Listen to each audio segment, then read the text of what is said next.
वधस्तंभाचं प्रभू येशू ख्रिस्ती वधस्तंभी जाणं याविषयीचं मनन चिंतन अनेक ठिकाणी केलं जात आहे आणि प्रभू येशू ख्रिस्ताचा वधस्तंभ आणि त्यातली प्रत्येक घटना आम्हाला काहीतरी शिक्षण द्यावं, देवाच्या अधिक जवळ यावं, आमच्या स्वतःचं परिवर्तन व्हावं, आमचं ख्रिस्ती जीवन याला योग्य पद्धतीचा आकार मिळावा, यासाठी त्या प्रत्येक घटना पवित्र शास्त्रामध्ये नमूद करण्यात आलेल्या आहेत. परंतु ख्रिस्ताच्या मृत्यूचा अभ्यास करत असताना त्याचा सर्वांगीण अभ्यास केल्याशिवाय आम्हाला येशू ख्रिस्ताच्या मृत्यूचं महत्त्व कधी समजणार नाही किंवा त्याचं रहस्य आम्हाला कधी कळणार नाही. आता आज प्रभू येशू ख्रिस्तानं मृत्यूपूर्वी 8 जागी रक्त सांडलं आणि त्या रक्तामधलं रहस्य किंवा त्या 8 जागी रक्त सांडण्यामध्ये जे रहस्य आहे, जे गुपित आहे, ते आम्ही जाणून घेणार आहोत. 8 जागा, च्या 8 जागावरती प्रभू येशू ख्रिस्तानं रक्त सांडलेलं आहे. मग त्या जागेवरती रक्त सांडण्याचा त्याचं उद्देश काय, त्याचं महत्त्व काय आहे? म्हणजे कुठं पण त्यांना रक्त सांडायचं म्हणून नाही सांडलं. प्रत्येक टप्प्यामध्ये, प्रत्येक ठिकाणामध्ये, या 8 जागांमध्ये तो रक्त सांडत असताना मनुष्याला त्यातलं महत्त्व समजून घेऊन आपल्या जीवनामध्ये बदल करणं हे फार महत्त्वाचं आहे. 7 शब्दाचं मनन पुष्कळ लोक करत आहेत, क्रूसाचं मनन ते करत आहेत, उपवासाचं मनन ते करत आहेत. परंतु ती जागा की ज्या जागेवरती ख्रिस्तानं रक्त सांडलं आणि त्या जागेनंतर आमच्यामध्ये होणारा बदल तो आम्हाला ख्रिस्ताला दाखवून द्यायचा आहे. तर या 8 जागा मी पाहणार आहोत की ज्या जागेमध्ये ख्रिस्तानं रक्त सांडलेलं आहे. लुकाचं शुभवर्तमान त्याचा 22वा अध्याय आणि त्याची 39 पासून 44 पर्यंतची वचनं वाचणार आहोत. लूक शुभवर्तमान त्याचा 22वा अध्याय आणि त्याची 39 पासून 44 पर्यंतची वचनं. पहिली जी जागा आहे, ज्या जागेवरती येशू ख्रिस्तानं रक्त सांडलं आणि त्या रक्ताचं रहस्य आम्ही जाणून घेणार आहोत. गेतशेमाने बागेत येशू, गेतशेमानी बागेमध्ये येशू. मग तो बाहेर येऊन आपल्या परिपाठाप्रमाणे जैतुनाच्या डोंगराकडे गेला व त्याचे शिष्यही त्याच्या मागोमाग गेले. त्या ठिकाणी आल्यावर त्याने त्यांना म्हटलं, तुम्ही परीक्षेत पडू नये म्हणून प्रार्थना करा. मग त्यांच्यापासून सुमारे धोंड्याच्या टप्प्या इतका तो दूर गेला आणि त्यानं गुडघे टेकून अशी प्रार्थना केली की हे पित्या तुझी इच्छा असली तर हा प्याला माझ्यापासून दूर कर. तरी माझ्या इच्छेप्रमाणे नको, तुझ्या इच्छेप्रमाणे होऊ दे. तेव्हा स्वर्गातून एक देवदूत येऊन आपणाला शक्ती देताना त्याने पाहिला. मग अत्यंत विवळ होऊन त्याने अधिक आग्रहाने प्रार्थना केली. तेव्हा रक्ताचे मोठमोठे थेंब भूमीवर पडावे असा त्याचा घाम पडत होता. पहिली जागा, ज्या जागेवरती प्रभू येशू ख्रिस्तानं रक्त सांडलं. वास्तविक पाहता अजून त्याला वधस्तंभी लटकवलेलं नव्हतं. मग काय प्रभू येशू ख्रिस्त एवढा लेचा पेचा होता का की तणावामुळे त्याच्या शरीरातनं रक्ताचा घाम पडावा? काय प्रभू येशू ख्रिस्त खरंच त्या दिवशी जबरदस्त प्रकारच्या भीतीखाली तो होता का? भीतीनं त्याच्या रक्ताचं रूपांतर घामामध्ये झालं आणि घामाच्या रूपानं त्याच्या शरीरातलं रक्त गाळलं गेलं. काय येशू ख्रिस्ताला नेमकं त्यातनं सिद्ध करायचं होतं किंवा काय जगाला आणि शिष्यांना आणि प्रत्येक ख्रिस्ती व्यक्तीला दाखवायचं होतं? गेतशेमानी बागेमध्ये आल्यावर आदल्या रात्री ख्रिस्ताला वधस्तंभी देण्याची ती रात्र आणि त्या रात्री वधस्तंभी जाण्यापूर्वी त्यानं काय केलं तर आम्ही पाहतो गेतशेमानी बागेमध्ये जाऊन प्रार्थना केली आणि प्रार्थनेमध्ये पहिल्यांदा त्याच्या शरीरातनं रक्ताचा घाम वाहू लागला. कारण काय आहे आणि त्याचं लागूकरण आम्हाला कसं करायचं आहे आणि किती लोकांना त्यातलं रहस्य कळालेलं की गेतशेमानी बागेमध्ये त्यांनी रक्त का गाळलं? त्याचं कारण पवित्र शास्त्रामध्ये नमूद करण्यात आलेलं आहे. जसं मी पाहतो की पहिल्या मनुष्यानं, आदामानं काईन आणि हवेलाला जन्म दिला आणि एदेन बागेमधला पहिला मनुष्य हाबेलानं रक्त सांडलं आणि हाबेलाचं रक्त कायनामध्ये आणि हाबेलामध्ये एक प्रकारचा त्यांच्यामध्ये असणारा वाद, या वादामुळे ते रक्त सांडलं गेलं. आणि असं सांगतं पवित्र शास्त्र, हाबेलाचं रक्त परमेश्वराकडे न्यायासाठी ओरड करत आहे. त्याच्यामुळं काईन आणि हबेल यांच्यामध्ये एक प्रकारचं युद्ध आहे, एक प्रकारचा द्वेष आहे, एक प्रकारचा संघर्ष आहे, एक प्रकारचा त्यांच्यामध्ये आणि बेबनाव आहे. त्यांची मनं तुटलेली आहेत. काईन आणि हबेल ही दोन संस्कृती आहे, दोन विचारधारा आहे. आणि याच विचारधारेमध्ये आज आम्ही पाहतो की अनेक मंडळांमध्ये, परिवारामध्ये काईन आणि हबेलासारखे लोक आहेत की ज्यांच्यामध्ये तणाव आहे, ज्यांच्यामध्ये वादविवाद आहे, ज्यांच्यामध्ये भांडण आहे आणि जे रक्तपात करण्यासाठी निघालेले आहेत. आता आम्ही पाहतो की या गेतशेमनी बागेमधली प्रभू येशू ख्रिस्ताची प्रार्थना ही सर्वसाधारण प्रार्थना नव्हती, तर त्या ठिकाणामध्ये ती रक्तरंजित पहिली प्रार्थना होती. आणि त्या प्रार्थनेच्या द्वारे आम्ही पाहतो रक्ताळलेली प्रार्थना, हाबेलाच्या रक्तातलं एदेन बागेतलं शेवटचं अर्पण. आणि त्या ठिकाणामध्ये आम्ही पाहतो या बागेमध्ये रक्त, आज जर तुम्ही बघितलं, आज इथंही बाग आहे प्रभू येशू ख्रिस्त गेतशेमनी बागेमध्ये आणि इथं पण रक्त आहे. पण दोन रक्तांमधला फरक काय? एक रक्त न्याय मागतं, तर दुसरं रक्त क्षमा मागतं, दुसरं रक्त समेट मागतं. आणि म्हणून आम्ही पाहतो गेतशेमनी बागेमध्ये कुणासाठी त्यानं रक्त सांडलं, तर ज्यांच्यामध्ये वाद आहे, जे तणावाखाली आहेत, ज्यांच्यामध्ये संघर्ष आहे, समेट नाहीये, समेटासाठी सांडलं गेलेलं ते रक्त आहे. कायनानं हबेलाचा घात केला, या घात करणाऱ्या व्यक्तीसाठी सांडलं गेलेले ते रक्त आहे. प्रियांनो, प्रश्न असतोच आहे, कदाचित तुम्ही कुणाला तरी इजा केली असेल, परिवारातल्या लोकांना असेल, मंडळीतल्या लोकांना असेल, तुमच्यामुळं कोणीतरी दुखावलं असेल, जसं तुमच्यामुळं कोणीतरी व्यक्ती आत्मिक जीवनामध्ये मेलेला आहे, त्याचा तुम्ही घात केलेला आहे. परंतु सगळ्यात आनंदाची सुवार्ता कोणती? येशू ख्रिस्तानं गेतशेमानी बागेमध्ये या कायनासाठी रक्त सांडलं, कायनाच्या प्रवृत्तीच्या लोकांसाठी रक्त. कोणतं रक्त? आता न्याय नको, ख्रिस्त जसा वधस्तंभावर म्हटलं आहे ना, क्षमा कर, कारण हे काय करतात ते त्यांना कळत नाही. आणि कायनाला देवानं क्षमा केली. हबेलाच्या रक्तानं ओरड केल्यावर देव त्या आणि कायनाला भेटण्यासाठी आला. त्यानं त्याला दंड दिला, तू या पृथ्वी तलावरती आणि परागंदा म्हणून फिरशील. कायनावरती देवाचा जबरदस्त न्याय आला. येशू ख्रिस्ताला बागेमध्ये पुन्हा एकदा हरेक व्यक्तीला, जगातल्या प्रत्येक व्यक्तीला सुटका आहे, प्रत्येक व्यक्तीला स्वर्गामध्ये जाण्यासाठी आशा आहे. आणि म्हणून अशा प्रवृत्तीच्या लोकांसाठी आता हे रक्त न्याय करणार नाही, आता हे रक्त न्यायाची ओरड करणार नाही, तर आता हे रक्त सुटकेची ओरड करणार आहे. हे रक्त मानव जातीसाठी, ज्या अपराध करणारे लोक, गुन्हे करणारे लोक, शास आणि चुका करणारे लोक, या चुका करणाऱ्या लोकांसाठी या आम्ही पाहतो गेतशेमानी बागेमध्ये हे रक्ताळलेली प्रार्थना त्यानं सादर केली. आणि पवित्र शास्त्र सांगतं की त्या ठिकाणामध्ये शिष्य झोपेच्या अवस्थेमध्ये होते आणि येशू त्यांना म्हटलं, जागे आणि राहानी प्रार्थना करा, तुम्ही परीक्षेत पडू नये म्हणून प्रार्थना करा. कोणती परीक्षा आहे? गेतशेमानी बागेमध्ये कुठल्या परीक्षेची त्याला आठवण झालेली आहे? जी शिष्यांना या पृथ्वी तलावरती करायची, त्यांना परीक्षेला तोंड द्यावं लागणार आहे. पेत्रला तर त्याने आधीच सांगितलं, सैतानाने तुला मागून घेतलंय, सुपामध्ये गहूचा आणि पाखडावा तसं तुला पाखडण्यासाठी मला मागून घेतले. परीक्षे टिकून राहण्यासाठी मी आणि प्रभू येशू ख्रिस्त प्रार्थना करत, तुम्ही टिकून राहा, तुम्ही परीक्षेत पडू नये म्हणून, आणि तुम्ही पण प्रार्थना करा. परंतु आम्ही पाहतो हा पेत्र, या पेत्राला त्याचं महत्व नव्हतं आणि तो झोपी गेला. प्रियांनो, ख्रिस्तेकडे बागेमध्ये रक्त सांडतो, कशासाठी? कायनासाठी तो रक्त सांडतो. हबेलामध्ये आणि कायनामध्ये समेट व्हावा, हबेलामध्ये आणि कायनामधला आणि सगळा द्वेष आणि सगळा राग निघून जावा. कारण हबेलाचं रक्त ओरडत होतं.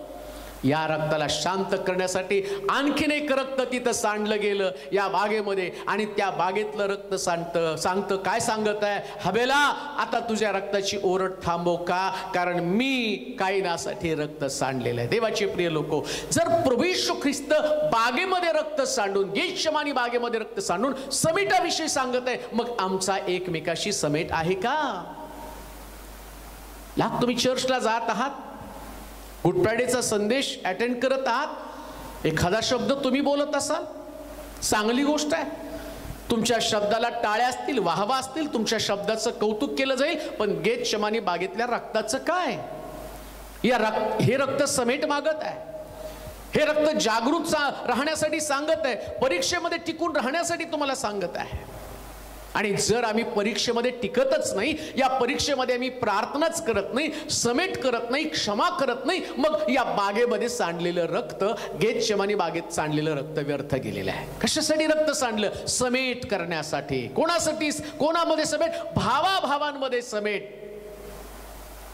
काय मी माझ्या भावाबरोबर समेट केला का? माझ्या बहिणीबरोबर समेट केला का? आणि मी माझ्या आईबरोबर, सासूनं सुनेबरोबर, सुनेनं सासूबरोबर, मित्रानं मित्राबरोबर, मंडळींनी पाळकाबरोबर आणि पाळकानं वडिलांबरोबर सगळ्यांनी एकमेकाशी समेट केला का? गेतशेमानी समेट जर केला नसेल तर गेतशेमानी बागेत सांडलेलं रक्त व्यर्थ जातं. समेटाची गरज आहे. गेतशेमानी बागेतलं रक्त शिष्याना वारंवार प्रभू येशू ख्रिस्त येऊन सांगत आहे, जागृत राहा आणि प्रार्थना करा. ख्रिस्तामध्ये आणि त्यांच्यामध्ये ऐक्य नसल्या कारणानं बायबल सांगतं शिष्य झोपी गेले, त्यांच्याकडे प्रार्थना नव्हती. मग आम्ही प्रेषितांच्या कृत्यामध्ये असं म्हटलं, पवित्र आत्मा त्यांच्यावरती आला, ते घरोघरी एकत्र जमत भाकर मोडण्यामध्ये, प्रार्थना करण्यामध्ये तत्पर असत आणि ते सगळे ऐक्यानं एकत्र जमत होते. मग प्रेषितांच्या काळामध्ये त्यांच्यामध्ये ऐक्य होतं, पण गेतशेमानी बागेमध्ये त्यांच्यात प्रार्थनेचं ऐक्य नव्हतं, म्हणून तिथं रक्त सांडावं लागलं. ते रक्त सांडलं, त्याचा परिणाम काय झाला? भिन्न भिन्न विचारांचे शिष्य, या शिष्यांचं एकमेकाशी कधीच पटत नव्हतं, नेहमी एकमेकावरती कुरघोडी करणार ते. येशू ख्रिस्त वधस्तंभी जाण्याच्या अगोदर पण त्यांच्यामध्ये वाद होते. कोण मोठा, येशूच्या जवळचा कोणता? गेल्यानंतर त्याच्यानं आम्ही पाहतो की येशूची जागा कोण घेणार आहे, अशा अनेक प्रकारचे प्रश्न त्यांच्याकडे होते. म्हणजे शिष्यांमध्ये युनिटी नव्हती, ऐक्य नव्हतं. पण ख्रिस्तानं रक्त सांडलं आणि काय परिणाम झाला या रक्ताचा? प्रेषितांच्या कृत्यामध्ये म्हटलं ते सगळे एक बनले. प्रियांनो, त्या रक्तानं सगळ्यांना एक केलं. मग गेतशेमानी बागेमध्ये सांडलेलं रक्त मंडळीला एक करतं, भावाभावामध्ये समेट करतं. आज प्रश्न तोच आहे, तुमच्या परिवारामध्ये समेट आहे का? तुमच्या मंडळीमध्ये समेट आहे? पती पत्नीमध्ये समेट आहे? बापामध्ये मुलामध्ये समेट आहे? आईमध्ये मुलीमध्ये समेट आहे? सासूमध्ये सुनेमध्ये समेट आहे? कारण गेतशेमानी बागेतलं रक्त आम्हाला समेटा संबंधाने सांगतं. दुसरी जागा आम्ही पाहणार आहोत ज्या ठिकाणामध्ये प्रभू येशू ख्रिस्तानं रक्त सांडलं. पहिली जागा गेतशेमानी बाग, दुसरी जागा आपण वाचणार आहोत मत्त्याचं शुभवर्तमान 27वा अध्याय आणि 26 आणि 27 वचन आपण वाचूया. मत्त्याचं शुभवर्तमान 27वा अध्याय 26 आणि 27 वचन. मग ते भोजन करीत असताना येशूने भाकर घेतली. येशूनं भाकर घेतली. मत्तय 27 26. हा. तेव्हा त्यानं त्यांच्याकरिता बरब्बाला सोडले व येशूला फटके मारून वधस्तंभावर खेळण्याकरिता शिपायांच्या स्वाधीन केले. दुसरी गोष्ट, न्यायसभेसमोर त्यानं रक्त सांडलं. पहिलं रक्त सांडलं गेतशेमानी बागेमध्ये. गेतशेमानी बागेमधलं रक्त, या रक्ताला सांडण्याचं, एदेन बागेत सांडलेलं रक्त न्याय मागत आहे, गेतशेमानी बागेमधलं सांडलेलं रक्त क्षमा करत आहे. गेतशेमानी बागेमधलं रक्त प्रत्येकामध्ये ऐक्य समेटाची भावना त्याच्यामध्ये आहे. आता दुसरं जे रक्त आहे ते न्यायसभेसमोर त्यानं रक्त सांडलं. मग न्यायसभेसमोर रक्त सांडण्याची गरज ख्रिस्ताला का वाटली? पहिलं रक्त तर आम्ही पाहतो की तिथं घामाच्या धाराच्या रूपानं ते वाहिलं. आता दुसरं गोष्ट आम्ही पाहतो, न्यायसभेमध्ये त्याला फटके मारले आणि फटक्याच्या द्वारे त्याच्या पाठीतनं न्यायसभेसमोर रक्त सांडलं गेलेलं. न्यायसभेसमोर म्हणजे जिथं जजमेंट केलं जातं, जिथं न्याय केला जातो, जिथं किंमत चुकवली जाते, जिथं अपराधाबद्दल दंड दिला जातो. आणि त्या ठिकाणामध्ये आम्ही पाहतो येशूनं रक्त सांडलं. का रक्त सांडलं तिथं? कोणता न्याय होणार होता आणि तो न्याय कशा पद्धतीने योग्य होता का? तिथं रक्त सांडणं गरजेचं होतं का? गरजेचं होतं. का गरजेचं होतं? त्याचं कारण यशाचं पुस्तक 53वा अध्याय आणि त्याची 4 आणि 5 वचनं आपण वाचणार आहोत. यशाचं पुस्तक 53वा अध्याय आणि त्याची 4 आणि 5 वचनं. न्यायसभेसमोर येशूला रक्त का सांडावं लागलं? तिथं असं लिहिलं की त्याला 39 फटके मारण्यासाठी त्या शिपायांच्या स्वाधीन केलं. आता अनेक लोकांना प्रश्न की 39 फटकेच का? ते शास्त्रात कुठं लिहिलं का? तर ती यहुदी लोकांची न्यायाची पद्धत होती. गुन्हेगाराला 39 फटके मारावेत असं यहुदी लोकांची ती रीत आहे आणि त्या रीतीमुळे येशू ख्रिस्ताला 39च फटके, जसं पौलाला पण 39 फटके मारले, ते शासन करण्याची पद्धत होती. वाचूया ते वचन. खरोखर आमचे व्याधी त्याने आपल्यावर घेतले, त्यानं आपल्यावर घेतले, आमचे क्लेश त्याने वाहिले, तरी त्यास ताडण केलेले, देवाने त्यावर प्रहार केलेले, हो त्याला पिडलेले, असे आम्ही त्याला लेखिले. खरे पाहिले असता तो आमच्या अपराधामुळे घायल झाला, आमच्या दुष्कर्मांमुळे ठेचला गेला. आम्हाला शांती देणारी अशी शिक्षा त्यास झाली. त्यास बसलेल्या फटक्यांनी आम्हास आरोग्य प्राप्त झाले. न्याय सभेमध्ये येशू ख्रिस्तानं रक्त सांडण्याचं कारण काय? कारण आमच्या प्रत्येक व्याधी विकारासाठी एका फटक्याची त्याला गरज होती. असं म्हणतात, मेडिकल सायन्स सांगतं की जवळजवळ मनुष्याच्या शरीरामध्ये 39 प्रकारचे व्याधी आहेत. म्हणजे जसा हाडांचा वेगळा, रक्तामधला वेगळा, पोटाचा वेगळा, वेगवेगळ्या प्रकारचे वेगवेगळ्या प्रकारचे विकार आहेत. तसं जवळजवळ 39 प्रकारचे व्याधी विकार आहेत की जे मनुष्याला आणि त्या व्याधी विकारापासून सुटणं गरजेचं आहे. आणि म्हणून प्रभू येशू ख्रिस्तानं की 39 असणारे जे मुख्य प्रमुख प्रकारचे रोग, म्हणजे रक्तातला कॅन्सर झाला, रक्तातला पेशी कमी झाल्या, त्यानंतर HB कमी झालं, आणि मग शुगर पण रक्तामध्ये जर आम्ही बघितलं, म्हणजे रक्तामध्ये असणारे हे सगळे आजार आहे. हाडांमध्ये आम्ही पाहतो बोन कॅन्सर आहे, हाडांचा TB आहे. म्हणजे या हाडांच्या असणाऱ्या आजारांसाठी एक फटका त्याला मारला, रक्ताच्या आजारासाठी एक फटका मारला, डोळ्याच्या आजारासाठी एक फटका मारला. असं 39 प्रमुख प्रकारचे विकार जे मनुष्याच्या शरीरामध्ये, यांचा न्याय होणं गरजेचं होतं. मग न्याय सभेसमोर त्याला आणल्याबरोबर शास्त्र सांगतं, मी नाही सांगत, शास्त्रात असं लिहिलं की आम्हास ताडण करणारी शिक्षा त्याला झाली. कशासाठी? त्याला बसल्या माराच्या फटक्याने मला आरोग्य मिळावं. न्याय सभेसमोर रक्त सांडण्याची का त्याला गरज होती? आणि सिद्ध व्हायचं होतं. रक्त आल्याबरोबर पहा, प्रत्येक रक्तासाठी आम्ही प्रत्येक आजारासाठी ब्लड टेस्ट केलं जातं. तुमच्या शरीरामध्ये कुठला आजार आहे ना, हे रक्तातनं समजलं जातं. आणि येशू ख्रिस्तानं पण तिथं न्यायसभेसमोर आपल्या शरीरातलं रक्त दिलं. तुम्ही आता आजार टेस्ट करा, आता तुम्ही आणि सिद्ध करावं लागणार आहे की येशूनं आपलं रक्त दिलं आणि आमच्यामध्ये असणारं आता निरोगी पण येशू ख्रिस्ताच्या 39 माराच्या फटक्याच्या द्वारे. देवाचे प्रिय लोक हो, जर प्रभू येशू ख्रिस्तानं तिथे 39 फटके खाऊन न्याय सभेसमोर रक्त सांडलं नसतं तर तुम्हाला आणि मला कधी सुटका मिळू शकली नसती. म्हणून तर आम्ही पाहतो की ज्यावेळेस पेत्र, याकोब, योहान तिघजण मंदिरामध्ये जात होते आणि जात असताना त्या ठिकाणामध्ये आणि जो लंगडा भिकारी तिथं भीक मागण्यासाठी बसला होता आणि आम्ही पाहतो या रक्तानं काम तिथं केलं येशू ख्रिस्त. आम्ही पाहतो पेत्र, याकोब, योहान मंदिराजवळ गेल्याबरोबर या सुंदर नामे दरवाजाच्या लंगड्या भिकाऱ्याला ते म्हटलं येशूच्या नावानं चालू लाग. आणि त्याच्यामध्ये असणारा त्याचा स्नायूंचा आजार, त्याचा पायाचा आजार, आणि आम्ही पाहतो की चुटकीसरशी तुटून चालू लागला. का? कारण 39 फटक्याची किंमत येशू ख्रिस्तानं चुकवली आणि व्याधी विकारापासून त्यानं सुटका दिली. किती अद्भुत आहे, किती अद्भुत प्रकारचा न्याय त्यानं केलेला आहे, किती महान प्रकारची साक्ष त्या ठिकाणामध्ये घडलेली. प्रियांनो, आज तुम्ही आणि मी निरोगी असण्याचं कारण ख्रिस्तानं सांडलेलं रक्त जे 39 माराच्या फटक्याच्या द्वारे त्याच्यातनं निघत होतं. आणि म्हणून दुसरी जी जागा आहे ती जागा कोणती? तर न्याय सभेसमोर त्यानं मारलेले त्याने खाल्लेले 39 माराचे फटके आणि त्याच्या पाठीतनं त्यानं रक्त वाहून दिलं. म्हणून रक्त सांडण्याची दुसरी जागा जर कोणती असेल तर त्याची पाठ. पहिलं सगळ्या शरीरातनं रक्त वाहिलं, दुसरं त्याच्या पाठीतनं रक्त वाहिलं. ज्यावेळेस तुम्ही ख्रिस्ताच्या पाठीकडे पाहाल त्यास तुम्हाला तुमच्या व्याधी विकाराबद्दल त्यानं फटके खाल्ले याची जाणीव होणार आहे. मग तुम्ही स्वतःला आता निरोगी समजा, कबूल करा त्याला बसल्या माराच्या फटक्याने मला आरोग्य प्राप्त झालेलं आहे.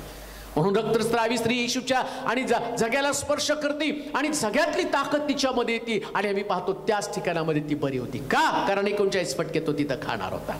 आता ती सुरुवात होती, जाणवलं तिला ते अभिषेक त्याच्यामध्ये आहे, निरोगी करण्याची क्षमता त्याच्यामध्ये आहे आणि ख्रिस्त त्याच्यासाठी मोल चुकवायला आलेला होता, प्रत्येक व्याधी विकारापासून सुटका. आणि म्हणून येशू ख्रिस्तानं या पृथ्वी तलावर हे सिद्ध करून दाखवलेलं आहे. त्याच्यामध्ये ती निरोगी करण्याची क्षमता होती. म्हणून तर त्याने मी पाहतो नाईन गावातल्या मुलाला आणि तिरडीवरती नेत असताना त्यानं हात लावला आणि त्याला बरं केलं. का? कारण त्याच्यातनं ती क्षमता वाहत होती. पण सगळ्याला जर सुटका पाहिजे तर एकाला कुणाला तरी दंड भोगावा लागणार आहे, एकाला कुणाला तरी दंड द्यावा लागणार आहे. आणि मग या येशूनं रक्त सांडलं आणि जेवढे जेवढे त्या रक्तातले आजार होते ते सगळे आजार, सगळे असणारे व्याधी विकार या रक्ताच्या द्वारे, या फटक्यांच्या द्वारे आमच्या शरीरातनं नाहीसे झालेले आहे. म्हणून आता तुमच्यामध्ये जे निरोगी करण्याची, तुमच्यामध्ये जे निरोगी करण्याचं कृपादान आहे किंवा तुमच्यामधलं आरोग्य हे तुमचं नाही तर ख्रिस्तानं 39 माराच्या फटक्याच्या द्वारे तुम्हाला दिलेलं आहे. तुमच्यामध्ये रोग आहे पण तो रोग तुमच्यावरती राज्य करू शकत नाही, कारण तुम्ही प्रार्थना करता आणि ख्रिस्ताला कबूल करता. 39 माराच्या फटक्याची ताकद आपल्या शरीरामध्ये स्वीकारता, त्याचा परिणाम तुम्ही निरोगी आहात. म्हणून रोगाची सत्ता तुमच्यावरती चालू शकणार नाही. अनेक लोकांना ते रहस्य माहित नाही. अजून ते गोळ्या औषधांवर जास्त भरोसा ठेवतात पण फटक्यावर भरोसा ठेवत नाही. फटक्यांवर भरोसा ठेवा. मृत्यूच्या बंधनामध्ये अडकला तर येशूचा एक एक फटका तुम्हाला त्या मृत्यूच्या बंधनातून बाहेर काढेल. किती मोठा आजार पण असलं पण शास्त्रातलं वचन तुम्हाला सांगतं त्याचा न्याय तिथं झालेला आहे. न्यायसभा सांगते 39 फटके आणि खाल्लेले 39 फटक्यानंतर येशू मेला नाही प्रियांनो. का? कारण त्याची मरणावरती सत्ता होती, जीवनावरती त्याची सत्ता होती. एवढं सोपं नाहीये एवढे. आणि असं म्हणतात जवळजवळ 5 इंच लांब आणि 3 इंच जाड असे त्या वधस्तंभावरती खिळे त्याच्या हातामध्ये ठोकले आणि आम्ही पाहतो फटके मारताना त्याच्यामध्ये गळ होते आणि हाडाचे तुकडे होते आणि आम्ही पाहतो की चाबूक त्या ठिकाणामध्ये होता आणि पाठीमध्ये मारल्याबरोबर त्याचं चामडं आणि त्याचं मांस ओढून काढतोय आणि अशा पद्धतीने त्याला 39 फटके मारले पण तो मेला नाही. कारण त्याला दाखवायचं होतं की न्याय जो आहे या रोगासाठी मला स्वीकारावा लागणार आहे. दुसरी जी जागा मी पाहिली आणि त्या ठिकाणामध्ये आम्ही पाहिलं की न्याय सभेसमोर त्यानं रक्त सांडलं. तिसरी जागा आम्ही पाहणार आहोत मत्त्याचं शुभवर्तमान त्याचा 27वा अध्याय आणि त्याचं 27 वचन. तिसरी जागा जिथं प्रभू येशू ख्रिस्तानं रक्त सांडलं ती जागा क्रमांक 3. या तिसऱ्या जागी त्यांनी रक्त सांडलं ते वाचणार आहोत. नंतर सुभेदाराच्या शिपायांनी येशूला वाड्यात नेलं आणि सगळी तुकडी त्याच्या विरुद्ध जमवली. सगळी तुकडी त्याच्या विरुद्ध जमवली. पुढे 27 वचन. त्यांनी त्याची वस्त्रे काढून त्याच्या अंगात किरमीची झगा घातला. काट्यांचा मुकुट गुंफून त्यांच्या मस्तकावर ठेवला. त्याच्या उजव्या हातात वेद दिला आणि त्याच्या पुढे गुडघे टेकून हे यहुद्यांच्या राजा नमस्कार असे म्हणून त्याची थट्टा मांडली. बस. तिसरी जागा सुभेदाराच्या वाड्यामध्ये. या सुभेदाराच्या वाड्यामध्ये पहिल्या जागी गेतशेमनी बागेत त्यानं रक्त सांडलं, तिथं समेट केला. दुसऱ्या जागी न्यायसभेसमोर रक्त सांडलं, आम्हाला रोगापासून मुक्तता दिली. तिसरी जागा सुभेदाराचा वाडा आणि या सुभेदाराच्या वाड्यामध्ये त्याच्या डोक्यामध्ये काट्यांचा मुकुट घातला आणि आम्ही पाहतो या मुकुट घातल्याबरोबर हे सगळे लोक त्याची थट्टा करू लागले. मग सुभेदाराच्या वाड्यामध्ये का रक्त सांडावं लागलं? टप्प्याटप्प्यानं. पहिल्या जागी गेतशेमानी बागा, दुसरी जागा न्यायसभा, तिसरी जागा सुभेदाराचा वाडा. या सुभेदाराच्या वाड्यामध्ये आणलं, तिथं डोक्यात त्याचा काट्यांचा मुकुट घातला, डोक्यामध्ये काट्यांचा मुकुट घातला आणि याची थट्टा करू लागली. का तिथं डोक्यातनं रक्त व्हायला लावलं? त्यांच्या डोक्यात आलं, मनात आलं, कल्पना त्यांनी केली आणि डोक्यामध्ये काट्यांचा मुकुट घालावा ही त्यांची योजना होती का त्यांची क्रुएलिटी होती? नाही हो. त्याच्यासाठी उत्पत्तीच्या पुस्तकाच्या 6व्या अध्यायाच्या 5व्या वचनामध्ये जावं लागेल. का त्या ठिकाणामध्ये आणि सुभेदाराच्या वाड्यात डोक्यातनं रक्त वाहण्यासाठी का त्या अशी कोणती घटना घडली? काय देवाची योजना होती? काय प्रभू आम्हाला त्यातनं शिकवत आहे? उत्पत्तीचं पुस्तक 6वा अध्याय त्याचं 5वं वचन. पृथ्वीवर मानवाची दुष्टाई फार आहे. त्यांच्या मनातील येणाऱ्या विचारांचा सर्व कल्पना केवळ एकसारख्या वाईट असतात. आता याचं कारण काय? सुभेदाराच्या वाड्यामध्ये का रक्त सांडावं लागलं? आमच्या डोक्यामध्ये सतत वाईट कल्पना येतात. आमचं डोकं वाईट विचारानं भरलेलं डोकं आहे. व्यभिचाराचं पातक येतं, द्वेष भावना येते, कुणाची तरी बदला घेण्याची भावना येते, कुणाविषयी तरी लोभ आमच्या अंतःकरणामध्ये येतो. बायबल सांगतं मनुष्याचे विचार हे सतत वाईटानं भरलेले आहेत. जर आमच्या डोक्यामध्ये हे वाईट विचार सतत असतील ना, तर आमच्यासाठी ख्रिस्ताला त्या वाड्यामध्ये रक्त सांडावं लागतं. अजूनही आमच्या डोक्यामध्ये वाईट विचार आहेत, अजूनही आम्हाला कुणाचं तरी वाईट करायचंच आहे, कोणाविषयी तरी आमची कुरघोडी चालूच आहे. चर्च पॉलिटिक्स मध्ये सगळ्यात मोठा भाग माझाच आहे. कुटुंबामध्ये कोणाविषयी माझे विचार चांगले नाहीच आहे. कोणाचं चांगलं पाहिलं तर माझं डोकं फिरतं, कोणाचा अपमान केल्याशिवाय मला शांत बसवत नाही. आणि त्याच्या अपमानाच्या, त्याच्या वाईटपणाच्या एकसारख्या कल्पना माझ्या डोक्यामध्ये आणि सतत असतात. आणि प्रभू येशू ख्रिस्ताला त्या वाड्यामध्ये याच गोष्टीसाठी रक्त सांडावं लागलेलं आहे. म्हणून त्या व्यभिचारी स्त्रीला याकोबाच्या विहिरीवरती शिष्याना पाठवून दिलं, गावात जाऊन भाकर घेऊन या. आणि विहिरीवरती गेला आणि त्या व्यभिचारी स्त्रीशी तो संभाषण करायला लागला. वार्तालाप करता करता तिला म्हटलं, बाई तुझ्या नवऱ्याला बोलवून आण. ती म्हटली, महाराज माझ्याकडे नवरा नाही. ठीक बोललीस, आजपर्यंत 6 पुरुष नादाला लावलेत, आता 5 पुरुष नादाला लावले, 6वा पण तुझ्या घरामध्ये. तुझ्या डोक्यात साऱ्या याच घाणेरड्या कल्पना आहेत. सतत वाईट विचार डोक्यामध्ये, चोरीचे विचार आहेत, लोभाचे विचार आहेत, व्यभिचाराचे विचार आहेत. या विचारानं तुमचं जीवन इतकं वाईट बनून गेलेलं की या सुभेदाराच्या वाड्यामध्ये या ख्रिस्ताला डोक्यातनं रक्त व्हायला लागलं. वाड्यामध्ये त्यानं रक्त सांडलं आणि वाड्यातलं रक्त डोक्यातनं वाहिलं का? तुमच्या आणि माझ्या डोक्यातल्या वाईट विचाराने. अजूनही आमच्या डोक्यात वाईट विचार आहेत, अजूनही आमच्या डोक्यात राग गेलेला आहे, अजूनही आमच्या डोक्यातल्या कल्पना बदललेल्या नाहीत, अजूनही आमच्यामध्ये तो द्वेष तसाच आहे. वर्षानुवर्षाचं भांडण मिटवलंच नाहीये. एकसारख्या वाईट कल्पना आहेत. याला कसं पाडायचं, त्याला कसं हरवायचं, त्याने माझ्या पुढे नाही गेलं पाहिजे, मी त्याच्या पुढे गेलं पाहिजे, त्याच्या मार्गामध्ये मी कसं अडखळ निर्माण करेल. कायनानं हबेलाचा घात केला. कशाने घात केला? कारण त्याचं अर्पण देवानं मान्य केलं. देव कोणाला उंच करेल, देव कोणाला खाली करेल, हा प्रश्न देवाचा आहे. आम्ही देवाच्या घरामध्ये आणि जिथं आम्ही राहतो, आमच्या परिवारामध्ये, कामाच्या ठिकाणामध्ये आमच्या डोक्यामध्ये दुष्ट विचार काय यायला पाहिजे? हे देवाची पात्र आहे, देवाचं निवडलेलं व्यक्ती आहे. देव त्याला चालवतो आणि देव त्याचा न्याय करेल. मग तुमचं आणि माझं डोकं वाईट विचारानं का भरलं जातं? ज्यास मनुष्याच्या डोक्यामध्ये वाईट विचार येतात ना, त्यास ख्रिस्ताच्या डोक्यामध्ये काटे रुतले जातात. सुभेदाराच्या वाड्यामध्ये रक्त सांडण्यामागची धारणा काय? मनुष्याच्या डोक्यामध्ये एकसारख्या असणाऱ्या वाईट कल्पना. माझा प्रश्न तोच आहे. ख्रिस्तानं सुभेदाराच्या वाड्यामध्ये रक्त सांडलं, मग तुमच्या कल्पनेपासून तुम्ही फारकत घेतली का? वाईट विचार डोक्यातनं निघून गेले का? वाईट विचारांचं घर अजूनही तुमच्या डोक्यामध्ये आहे? एवढे वर्ष चर्चला गेला, कधी क्षमा केली का तुमच्या भावाला? कधी क्षमा केली का तुमच्या परिवारातल्या लोकांना? म्हणजे तुमचे विचार बदललेले नाहीच आहेत, तुम्ही त्याच विचारानं चाललेला आहात. मग ज्याच्यासाठी ख्रिस्तानं रक्त सांडलं ती गोष्ट तर लांबच गेलेली आहे. आम्ही तर त्या 7 शब्दामध्येच अडकून पडलेलो आहोत. पण इथं रक्त सांडलेली जागा मात्र अजून आम्हाला माहित नाही. रक्त सांडलेली जागा सुभेदाराचा वाडा आठवा. तुम्ही देखील त्या वाड्यामध्ये गुंतून पडू नका, त्या वाड्यामध्ये टवाळ्या करत बसू नका.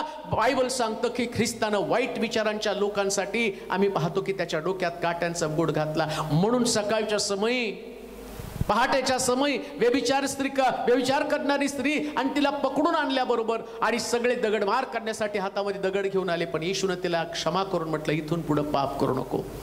आज प्रभू तुम्हाला तेच बोलत आहे. आता तरी डोक्यातल्या काट्यांच्या मुकुटाकडे बघा आणि तुमच्या डोक्यातले वाईट विचार आठवा. ज्यावेळेस तुम्हाला वाईट विचार येतील ना, कुणाचं वाईट करण्याच्या कल्पना तुमच्या मनामध्ये येतील ना, त्यावेळेस ही गोष्ट तुमच्या ध्यानात ठेवा. सुभेदाराच्या वाड्यामध्ये ख्रिस्तानं त्याच्या डोक्यात काट्यांचा मुकुट घातला, यासाठी की तुम्ही वाईट विचारांपासून तुम्हाला सुटका मिळावी. करू नका वाईट अश्लील कल्पना, नका राहू वाईट विचारांमध्ये. धन्य तो पुरुष दुर्जनांच्या मसलतीने चालत नाही, पापी जनांच्या मार्गात पाऊल घालत नाही, धर्मनिंदकाच्या बैठकीत बसत नाही, तर अहोरात्र परमेश्वराच्या शास्त्राचं मनन आणि चिंतन करतो. चांगल्या विचारांमध्ये राहा. देवाच्या लोकांमध्ये पवित्र आत्म्याचे विचार तुमच्या डोक्यामध्ये असू द्या. मरणाचे विचार, स्वतःचा घात करण्याचे विचार, कोणाला तरी मारण्याचे विचार, कोणाचं तरी नुकसान करण्याचे विचार, कोणाला त्रास देण्याचे विचार, सगळ्या विचारापासून तुम्हाला फारकत घेणं गरजेचं आहे. अन्यथा ख्रिस्ताचं हे जे रक्त सांडलेली जागा व्यर्थ ठरणार आहे. 4थी रक्त सांडलेली जागा आम्ही पाहणार आहोत. मत्त्याचं शुभवर्तमान 27वा अध्याय आणि त्याची 29 पासून 31 पर्यंतची वचनं. मत्तय शुभवर्तमान 27वा अध्याय आणि त्याची 29 पासून 31 पर्यंतची वचनं. 4थी जागा. काट्यांचा मुकुट गुंफून, काट्यांचा मुकुट गुंफून त्याच्या मस्तकावर ठेवला, त्याच्या मस्तकावर ठेवला. त्याच्या उजव्या हातात वेध दिला आणि त्याच्या पुढे गुडघे टेकून हे यहुद्यांचा राजा नमस्कार असे म्हणून त्याने त्याची थट्टा मांडली. ते त्याच्यावर थुंकले व तोच वेध घेऊन ते त्याच्या मस्तकावर मारू लागले. मग त्याची थट्टा केल्यावर त्यांनी त्याच्या अंगातून तो झगा काढून त्याची वस्त्रे त्याच्या अंगात घातली आणि ते त्याला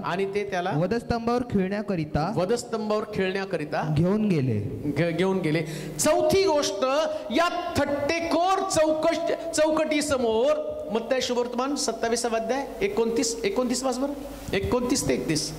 काट्यांचा मुकुट गुंफून त्याच्या मस्तकावर ठेवला, त्याच्या उजव्या हातात वेध दिला आणि त्याच्या पुढे गुडघे टेकून हे यहुद्यांचा राजा नमस्कार असे म्हणून त्याची थट्टा मांडली.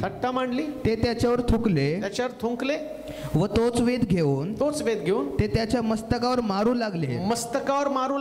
मग त्याची थट्टा केल्यावर त्याने त्याच्या अंगातून तो झगा काढून. चौथी गोष्ट, थट्टेखोर चौकडी समोर त्यानं रक्त सांडलं. चौथी जागा, सुभेदाराच्या वाड्यामध्ये डोक्यात काट्यांचा बोट घातला. मग थट्टेखोर चौकडी समोर तो आला आणि थट्टेखोर चौकडीनं 2 गोष्टी त्या ठिकाणामध्ये केलेल्या आहेत. असं लिहिलंय यशाच्या पुस्तकाच्या 50व्या अध्यायाच्या 6व्या वचनामध्ये लिहिलंय.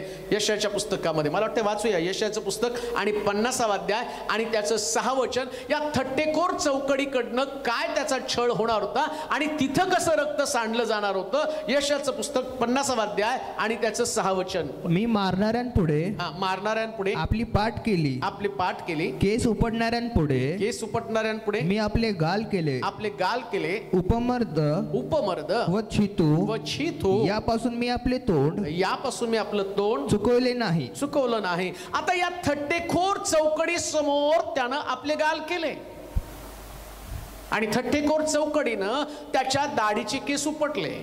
मारलं त्याला तिथं, त्याच्या गालावरती मारलं. ते दुसऱ्या भागामध्ये दिलेलं आहे. अनेक पवित्र शास्त्रामध्ये ज्या आणि पाहतो 4 शुभवर्तमान आहेत. त्या आता तेवढा अभ्यास करत बसायचं नाही आपल्याला, पण असं लिहिलंय की त्याला बेतानं मारलं, त्याच्या तोंडावरती त्यानं जबड्यावरती त्याने ठोसे मारले आणि त्याच्या दाढीची केस उपटले आणि गालातनं रक्त वाहिलं. गेतशेमनी बागेमध्ये अंगातनं रक्त वाहिलं, न्यायसभेसमोर पाठीतनं रक्त वाहिलं, सुभेदाराच्या वाड्यामध्ये डोक्यातनं रक्त वाहिलं. सुभेदाराच्या वाड्यामध्येच अजून थट्टेखोर चौकडी त्यांची एक जागा होती, त्या जागेमध्ये तो गेला आणि थट्टेखोर चौकडीने त्याचे दाढीची केस उपटले, उपमर्द केला, छितू केली, त्याच्या तोंडावरती थुंकले असं लिहिलंय तिथं. मग कशासाठी हे त्यानं सहन केलं? फक्त हाल व्हावेत असं याच पद्धतीनं किंवा याच्यासाठीच का जास्तीत जास्त त्याला शासन करावं? प्रत्येक घटनेमागं देवाचा हेतू आहे. काय हेतू आहे? का उपमर्द छितू त्यानं सहन केली? एवढं का त्याच्या दाढीचे केस उपटेपर्यंत, रक्त बंबाळ होईपर्यंत त्यांच्या मनामध्ये राग आणि त्यांच्या मनामध्ये द्वेष निर्माण झाला?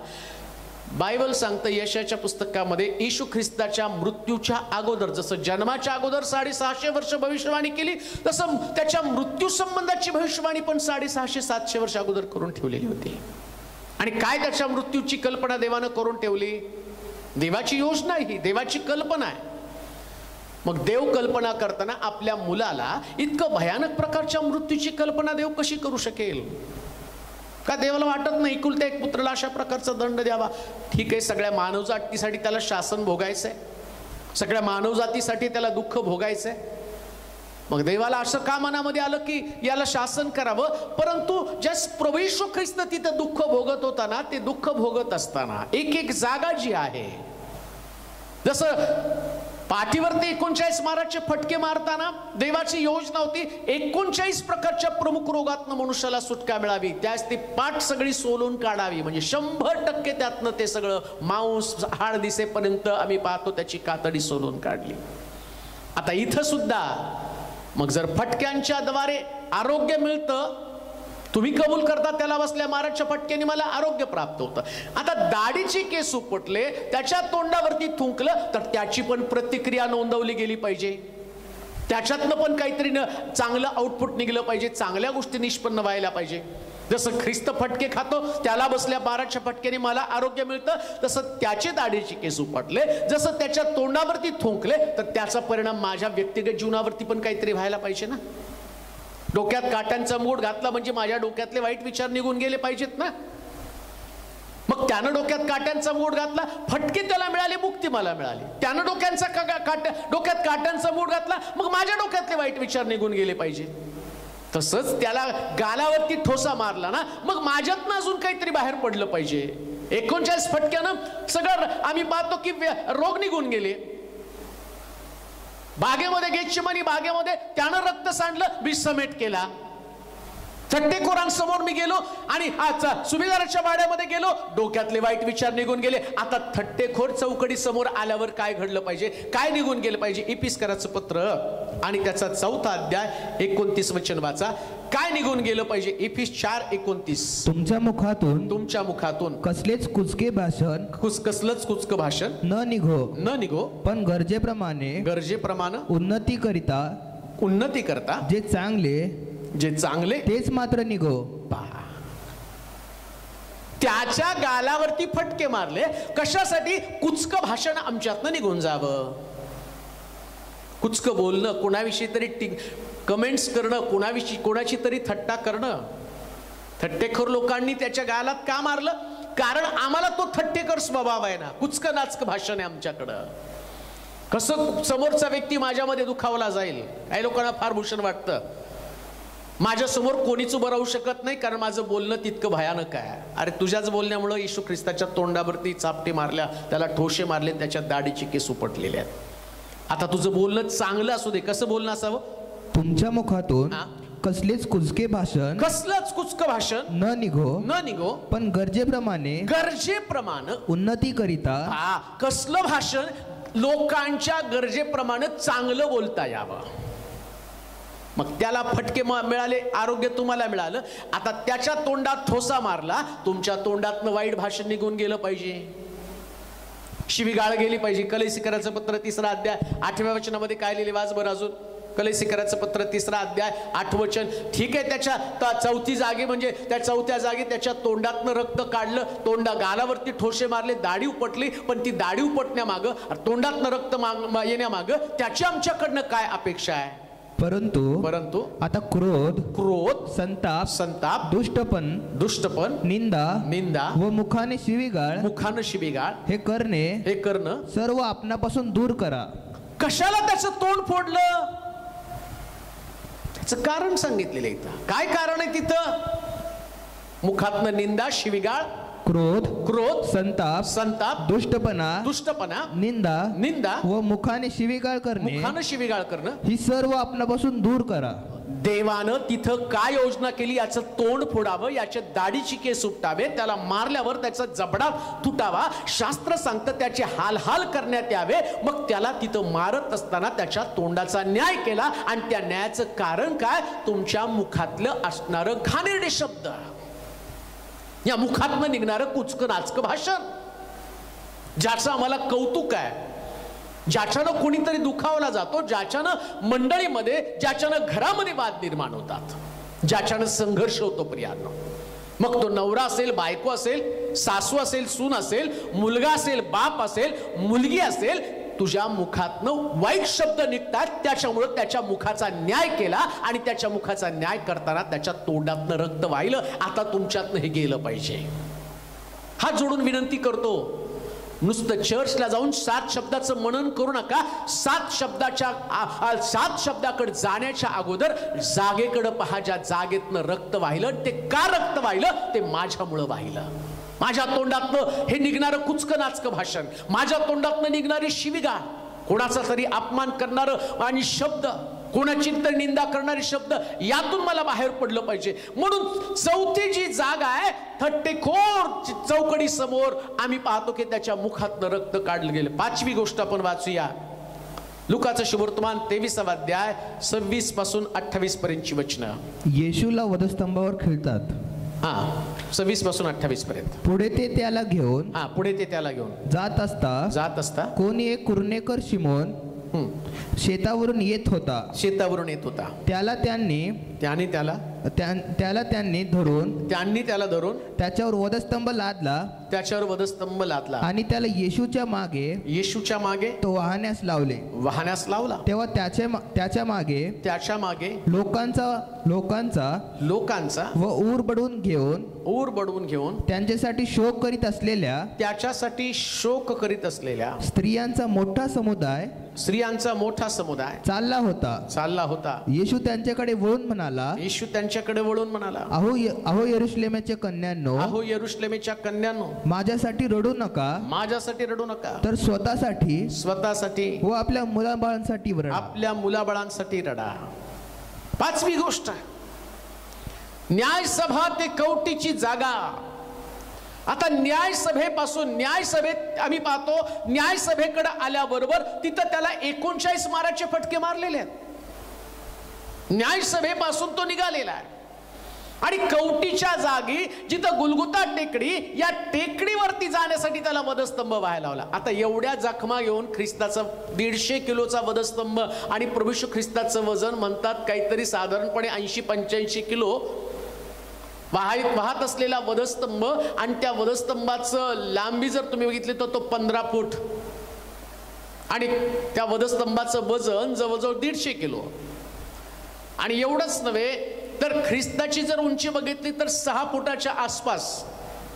मग एवढं जड वधस्तंभ की तो वाहू शकत नव्हता, जखमांनी भरलेलं त्याचं शरीर. आणि जाता जाता न्यायसभा ते कवटीची जागा जिथं त्याला घेऊन जायचा वधस्तंभ, त्या मधल्या जागेमध्ये जाता आता त्याच्या शरीरातनं त्या वाटेमध्ये रक्त सांडत गेला. कशासाठी रक्त सांडत गेला वाटेमध्ये? 5वीची जागा आहे, आणि त्या 5व्या जागेमध्ये न्यायसभा ते कवटीची जागा हा मधला जो रस्ता आहे, या मधल्या रस्त्यामध्ये तो रक्त सांडत गेला. मग कोणासाठी रक्त सांडत गेला की तसं लिहिलंय. या सगळ्या स्त्रिया त्या रस्त्यानं प्रभू येशू ख्रिस्तासाठी ऊर बडवून रडत होत्या. आणि एवढं सगळं दुःख यातना भोगत असताना ख्रिस्त मात्र प्रत्येक टप्प्यामध्ये आपली योजना, देवाचा हेतू, देवाचा संकल्प, देवाच्या योजना पूर्ण करत चाललेला होता. आणि जाता पण त्यानं तिथं रक्त सांडत कुठं? न्यायसभा ते कवटीची जागा या मधल्या रस्त्यामध्ये आम्ही पाहतो त्यानं रक्त सांडलं. कशासाठी रक्त सांडलं आणि काय त्या रक्तामध्ये होतं? वाचूया नेहम्याचं पुस्तक, एचकेलचं पुस्तक, त्याचा 9वा अध्याय, एचकेल 9वा अध्याय 4 ते 6 वचन. एचकेलचं पुस्तक 9वा अध्याय 4 ते 6 वचन. परमेश्वर त्याला म्हणाला, नगरामधून यरूशलेममधून जाऊन जी माणसे आपल्यात होत असलेले सर्व अमंगळ कृत्यांमुळे उसासे टाकून विलाप करीत आहेत, त्यांच्या कपाळावर चिन्ह कर, मला ऐकू यायचे. तो त्या बाकीच्याच म्हणाला, त्याच्या मागून नगरात जा व संहार करा. कृपादृष्टी करू नका, गय करू नका. वृद्ध तरुण व कुमारी, मुले व स्त्रिया यांची निखालस कत्तल करा. पण ज्यांच्यावर चिन्ह असेल त्या स्पर्शही करू नका. माझ्या पवित्र स्थानापासून आरंभ करा. तेव्हा मंदिरापुढे असलेल्या वडिलांपासून त्यांनी आरंभ केला. का रक्त सांडलं? काही लोक त्याच्या पाठीमागं ऊर बडवत चाललेले होते. काही स्त्रिया त्याच्या पाठीमागं ऊर बडवत चाललेल्या होत्या. त्यांना वाईट वाटलं की प्रभू येशू ख्रिस्ताला या प्रकारच्या वेदना दिल्या जात आहे, असला त्रास दिला जात आहे. पण तरी तो म्हणतो माझ्यासाठी रडू नका, कारण एक तलवार तुमच्या मुलाबाळांवरती येणार आहे. आणि या तलवारीपासून तुमची लेकरं, तुमच्या तरुणी, तुमचे तरुण, तुमची छोटी छोटी लेकरं वाचायला पाहिजे ना, तर त्याच्यासाठी तुम्ही आपल्या मुलाबाळांसाठी रडा. मग कसं रडा? एचकेलच्या पुस्तकामध्ये सांगितलं. परमेश्वर त्याला म्हणाला, नगरामधून यरुशलेमेमधून जाऊन जी माणसे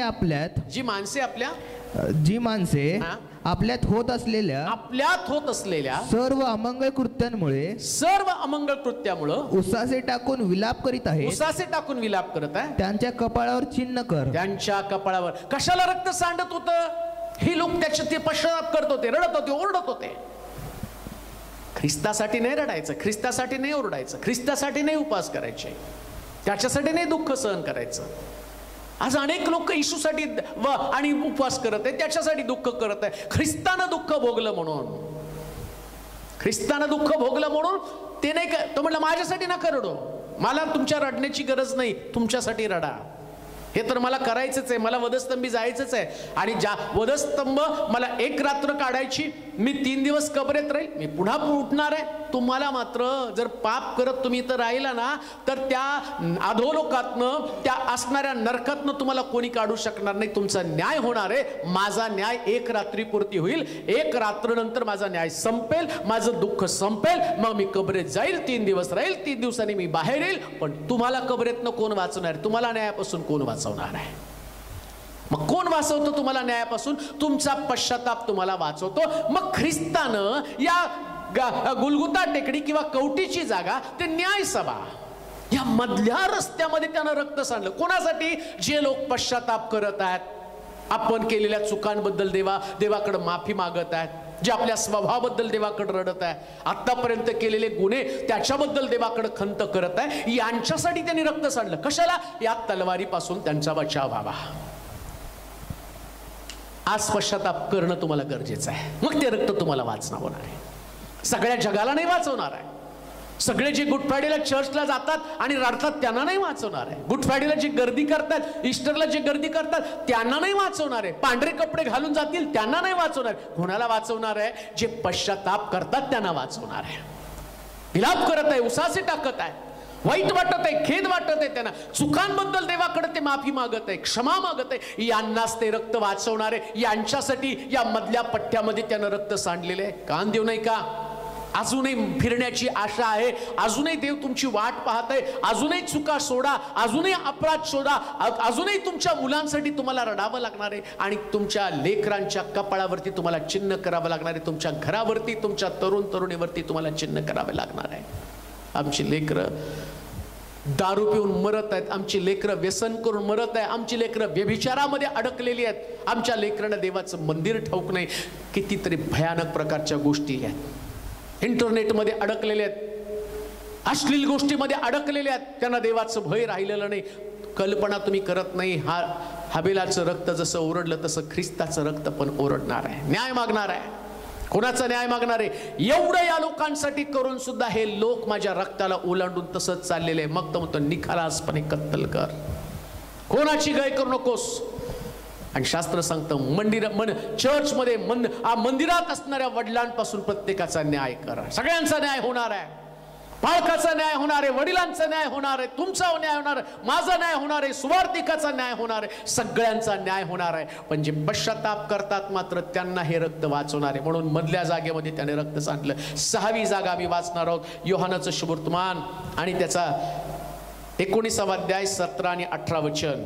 त्याचप्रमाणे योहानाचं शुभवर्तमान त्याचा 20वा अध्याय 25 पासून 29 पर्यंतची वचनं. पहिले योहानाचं शुभवर्तमान 19वा अध्याय 17 ते 19 वचनं वाचूया. मग त्यानं येशूला आपल्या ताब्यात घेतले आणि तो आपला वधस्तंभ स्वतः वाहत कवटीचे स्थान म्हटलेलं जागी गेला.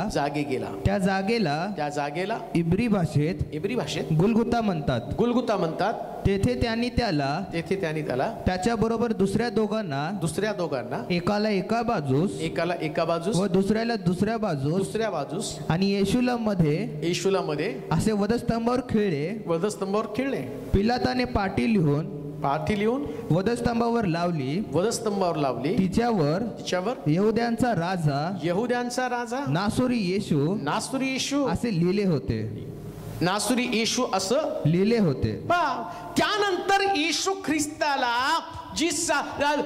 त्यानंतर जी 6वी जागा आहे आणि ती 6वी जागा गुलगुता टेकडीवर टेकडीवरती आम्ही पाहतो की त्या ठिकाणामध्ये प्रभू येशू ख्रिस्तानं आपल्या त्याच्या हातातनं रक्त वाहू दिलं, त्याच्या हातामध्ये खिळे ठोकले आणि आम्ही पाहतो की त्या खिळे ठोकल्यानंतर आणि त्या हातातनं रक्त वाहू लागलं. मग हातातनं रक्त कशासाठी वाहू लागलं? गुलगुता टेकडीवरती रक्त वाहिलं.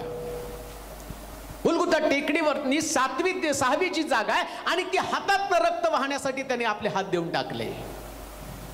असं म्हणतात की त्या हातामध्ये ठोकलेले खिळे 5 इंची लांब आणि 3 इंची जाड. आता त्या खिळ्याचा आकार बघा तुम्ही कसा असेल. सुई टोचली तरी माणूस तडफडतं, पण प्रभू येशू ख्रिस्तानं त्याच्या हातातनं ते रक्त वाहू दिलं. कशासाठी रक्त वाहू दिलं? कोणासाठी ते हातातले रक्त वाहण्याची प्रक्रिया सुरू झालेली आहे? ठीक आहे, आम्ही म्हणतो आमच्या हातानं वाईट कर्म केलं आणि मग आम्ही त्याच्या हातामध्ये खिळे टोकले. अहो, हे सगळेच वाईट कर्म आम्ही करत आलेले आहेत, पण हातातलं रक्त कोणासाठी वाहू दिलं ते आम्हाला समजावून घेणं गरजेचं आहे. लुकाचं शुभवर्तमान आणि त्याचा 9वा अध्याय आणि त्याचं 62 वचन. लुकाचं शुभवर्तमान 9वा अध्याय आणि त्याचं 62 वचन वाचा बरं. येशूने त्याला म्हटलं, जो कोणी नांगराला हात घातल्यावर नांगराला हात घालतो, मागे पाहतो, तो देवाच्या राज्यात उपयोगी नाही. कशासाठी त्यानं हातामध्ये खिळे ठोकून घेतले? तुम्ही तुमच्या हातामध्ये नांगर धरलेला आहे. दुसऱ्या भाषेमध्ये अजून तुम्हाला थोडंसं, मला याच्यातले सगळे 8 मुद्दे संपवायचे, त्याच्यामुळे तुम्हाला शॉर्ट मध्ये सांगतो. येशू ख्रिस्तानं हातामध्ये खिळे ठोकून का घेतले? का तिथून रक्त वाहू दिलं आणि कोणासाठी दिलं? ते शिष्यांसाठी, जे त्याचे निवडलेले सेवक लोक आहेत त्याच्यासाठी. 12 शिष्य येशूला होते. 500 मधले 12 निवडले बरं का. 570 मग 12. आता 12 मध्ये सुद्धा एक ज्यानं येशूला धरून दिलं, त्याच्यात पण 11 राहिले आणि 11तला थोमा सुद्धा काय म्हणतो माहिती का? येशू ख्रिस्त पुनरुत्थान झाल्यावर, जोपर्यंत मी ख्रिस्त पुनरुत्थान झालेला आणि पाहत नाही, मी त्याच्या कुशीत बोट घालत नाही आणि हातामध्ये बोट घालत नाही, तोपर्यंत मी विश्वास ठेवत नाही. येशूला माहिती होतं माझ्या हातातनं खिळे ठोकावे लागणार आहे का? कारण थोमा, मी पुनरुत्थान झाल्यावर परत माझा हात त्याला पुढं करावा लागणार आहे, सांगावं लागणार आहे, बाबा हातामध्ये बोट घालून बघ आणि सेवेला परत जा. ख्रिस्तानं हातामध्ये का खिळे ठोकून घेतले? कारण तुम्ही नांगर हातामध्ये घेतलाय, आता माघारी जाऊ नका. कोणासाठी हातात रक्त वाहू दिलं? गुलगुता टेकडीमधनं कोणासाठी हातात रक्त वाहू दिलं? त्याच्या सेवक लोकांसाठी. ते सेवा करत आहेत, थोड्याशा कारणानं माघारी जात आहेत, अविश्वास दाखवत आहेत प्रभूवरती. आपल्या प्रश्नामध्ये, आपल्या संसारिक गोष्टीमध्ये ते अडकून पडत आहे. थोमासारखा विश्वास त्यांच्यामध्ये येत आहेत. शंका कुशंकाने त्यांचं मन भरलेलं आहे. सेवा फार कठीण आहे, मान्य आहे, सेवा कठीण आहे. परंतु तुम्ही ज्या पद्धतीने प्रभूला स्वीकारलं आणि जसं ख्रिस्त शेवटच्या टप्प्यापर्यंत सेवा केली, तुम्ही देखील सेवेच्या शेवटच्या टप्प्यापर्यंत प्रभू बरोबर चालावं, याच्यासाठी त्यांना आपल्या हातातनं रक्त वाहू दिलं. तुम्हाला हातानं मजबूतीने नांगर धरता यावा, या हातातली ताकद तुम्हाला समजावी. एवढे जाड त्याच्या हातात खिळे आणि ठोकले त्या वधस्तंभावरती, पण येशू ख्रिस्ताचा हात तुटून तो खाली आला नाही. त्यानं त्या वधस्तंभावरती दाखवली आपली ताकद. मी माझ्या सेवकांसाठी माझे हात त्या वधस्तंभावरती खिळू देतो. आणि खिळलेल्या हातानं त्याने जगाकडे पाहून सांगितलं, हे खिळे मला खाली गाळू शकत नाही, पाडू शकत नाही. का? कारण माझ्या हातामध्ये तेवढं सामर्थ्य आहे. आणि आम्ही पाहतो तेच सामर्थ्य घेऊन आम्हाला, त्याच हातातलं सामर्थ्य घेऊन जगामध्ये आम्हाला शेवटपर्यंत जायचं आहे. अर्धवट नाही सोडायचं. नांगराला हात घालून कोणी माग पाहू नका. देवाची सेवा शेवटच्या टप्प्यापर्यंत करा. सेवेमध्ये माघार घेऊ नका. होऊ द्या तुमचा अपमान, किती अपमान व्हायचा आहे. कोणी तुमच्या सेवेची किंमत करो अथवा न करो, कोणी तुम्हाला प्रतिफळ देऊ अथवा न देऊ, तुम्हाला कोणी चांगलं म्हणू अथवा न म्हणू, येशू ख्रिस्ताला सेवा करताना शेवटच्या टप्प्यापर्यंत त्याला कोणी चांगलं म्हणलं नाही. एवढं सगळं आम्ही वाचलं, एवढं सगळं आम्ही ऐकलं. काय म्हणलं? थट्टेखोर लोकांनी त्याची थट्टा केली, 500 लोक त्याच्या तोंडावरती थुंकले. एवढं सगळं ख्रिस्तानं सहन केलं, पण तरी सुद्धा वधस्तंभावरची त्याची सेवा त्यानं पूर्ण केलेली आहे.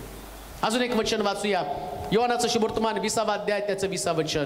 का त्या ठिकाणामध्ये आम्ही पाहतो त्याच्या हातामध्ये खिळे ठोकले. योहानाचं शुभवर्तमान 20वा अध्याय 20ं वचन. असे बोलून त्याने आपले हात व कूस त्यांना दाखवलं. तेव्हा प्रभूला पाहून शिष्यांना आनंद झाला. का त्यांनी हातामध्ये खिळे टोकले? शिष्यांना आनंदी व्हावं, शिष्यांनी आनंदी व्हावी, त्यानं आपले हात त्यांना दाखवले. पहा माझ्या हातामध्ये खिळे ठोकलेले आहेत, आणि ते आनंदी झाले.